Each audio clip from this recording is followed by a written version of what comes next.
World government. An obvious goal of the United Nations is to implement a world government, and children will be indoctrinated through UN-influenced education programs into believing that a world government will be beneficial and nonetheless inevitable. Dr. Dennis Cuddy, a former senior associate with the U.S. Department of Education in Washington, has written extensively on the involvement of the NEA, UN, and other organizations in attempting to indoctrinate children through school lessons into the one world government agenda. In one article, Dr. Cuddy quotes a passage from an NEA journal from 1946 written by Joy Elmer Morgan, who is the editor of the National Education Association Journal from 1921 to 1955, which states, quote, "In the struggle to establish an adequate world government, the teacher can do much to prepare the hearts and minds of children for global understanding and cooperation.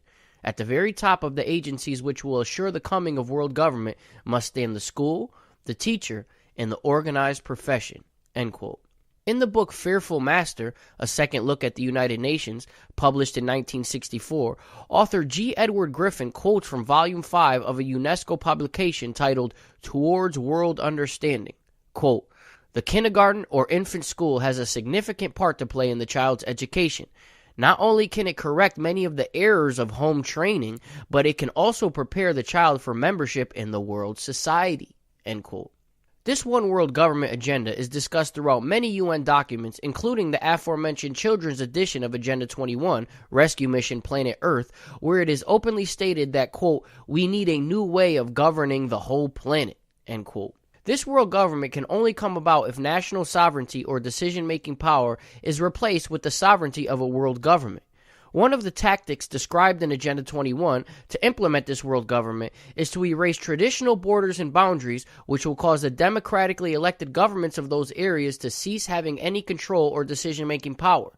Interesting to note, the erasing of traditional borders which separates countries is another Agenda 21 concept that resembles the Communist Manifesto. Quote, "The communists are further approached with desiring to abolish countries and nationality." End quote.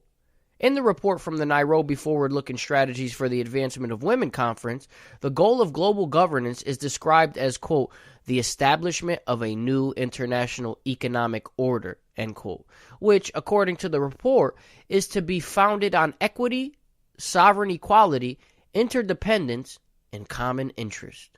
In the next part in this series, we'll be looking at the Rockefeller connection to the feminist movement and the previously discussed topics.